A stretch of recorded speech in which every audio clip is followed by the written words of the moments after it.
পুলিশের বাঁশি বাজলে, বন্দুক চললে, আঘাত আসলে পাল্টা আঘাত করতে হবে। এখন সময় পাল্টা আঘাতে। মিষ্টি মিষ্টি কথা বলে আর প্রেস মিটিং করে আর ঘরের মধ্যে সমাবেশ করে শেখ হাসিনা সরকার এত দুর্বল না ভাই, তার পতন ঘটানো যাবে না। আন্দোলন ছাড়া আমেরিকার দিকে তাকিয়ে থেকে, চীনের দিকে তাকিয়ে থেকে, ইউরোপের দিকে তাকিয়ে থেকে শেখ হাসিনার পতন ঘটানো যাবে না। গ্রেপ্তারি পরোয়ানা জারি করা হয়েছে। গ্রেপ্তার যদি হতে হয় এই ডক্টরের সামনে থেকে গ্রেপ্তার করুন। আমরা রাজপথে রয়েছি, পালিয়ে ঘরের মধ্যে থেকে আমরা গ্রেপ্তার হব না। এই মোল্লাকুর রাশেদ খান, এই বিনিয়ামিন মোল্লারা বিক্রি হয় নাই। আমরা মাথা নত করি নাই। এই শেখ হাসিনার কাছে আমরা মাথা নত করব না। আমাদের সভাপতির বিরুদ্ধে গ্রেপ্তারি পরোয়ানা জারি করা হয়েছে। আমার বিরুদ্ধেও গ্রেপ্তারি পরোয়ানা জারির প্রক্রিয়া চলছে, চার্জশিট হয়ে গেছে। তাই বলে কি এখানে আমরা সমাবেশে আসবো না? এই অজুহাত দেখিয়ে আমরা কি ঘরের মধ্যে পালিয়ে থাকবো? গ্রেপ্তার যদি হতে হয় এই ডক্টরের সামনে থেকে গ্রেপ্তার করুন। আমরা রাজপথে রয়েছি, পালিয়ে ঘরের মধ্যে থেকে আমরা গ্রেপ্তার হব না। যদি নেতা রাজপথে থাকে তাহলে কর্মীরা তার জন্য জীবন দিয়ে দিতে প্রস্তুত থাকে।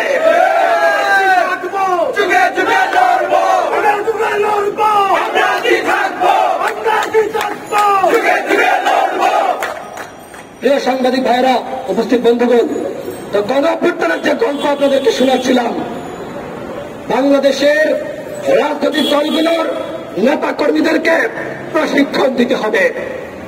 প্রশিক্ষণ না দিলে ওই যে পল্টনে 28 অক্টোবর 10 লাখ মানুষের বেশি এসেছিল না, মির্জা ফখরুল ইসলাম আলমগীর সাহেব, বিএনপির মহাসচিব, তিনি কি বলেছেন? এমন ছাত্র এবং যুবক নেতৃত্ব চাই যারা পুলিশের হুইসেল শুনলে, সাউন্ড গ্রেনেডের শব্দ শুনলে পালিয়ে যাবে না। তার মানে কি হয়েছিল? তার মানে ওই দিন প্রতিরোধ গড়ে তোলা সম্ভবপর হয়নি। আমি শুধু কর্মীদেরকে দোষ দিব না। নেতৃত্বের জায়গায় যারা ছিলেন তারা যদি ওই স্টেজে দাঁড়িয়ে ঘোষণা দিতেন আজকে প্রতিরোধ তুলতে হবে, ওই দিন গণঅভ্যুত্থান সৃষ্টি হতো। হয়নি, ঘোষণা আসে নাই। এবং একই সাথে প্রশিক্ষণের ঘাটতি রয়েছে। তার মানে কি? ওই 10 লাখ মানুষকে প্রশিক্ষণ দিতে হবে। পুলিশের বাঁশি বাজলে, বন্দুক চললে, আঘাত আসলে পাল্টা আঘাত করতে হবে। এখন সময় পাল্টা আঘাতে। মিষ্টি মিষ্টি কথা বলে আর প্রেস মিটিং করে আর ঘরের মধ্যে সমাবেশ করে শেখ হাসিনা সরকার এত দুর্বল না ভাই, তার পতন ঘটানো যাবে না। নতুন করে নতুন কৌশলে ঈদ শেষ হয়ে গেছে। রমজানে আমরা বহুত খানাপিনা করেছি, ইফতারি করেছি, এখন আন্দোলন করতে হবে। আন্দোলন ছাড়া আমেরিকার দিকে তাকিয়ে থেকে, চীনের দিকে তাকিয়ে থেকে, ইউরোপের দিকে তাকিয়ে থেকে শেখ হাসিনার পতন ঘটানো যাবে না। একমাত্র পথ গণঅভ্যুত্থান, এদেশের জনগণের শক্তিতেই শেখ হাসিনার পতন নিশ্চিত করতে হবে। সুতরাং জনগণকে নামানোর জন্য যা যা করা দরকার, যাদের সাহসী নেতৃত্ব দরকার, সেই সাহসী সমন্বিত লিডারশিপের মাধ্যমে বাংলাদেশে প্রায় 63টি রাজনৈতিক দল রয়েছে যারা নির্বাচনে যায়নি। এই 63টি রাজনৈতিক দলের যে সকল তরুণ সাহসী নেতৃত্ব রয়েছে তাদের সমন্বয়ে একটি ব্রিগেড ফোর্স গঠন করতে হবে।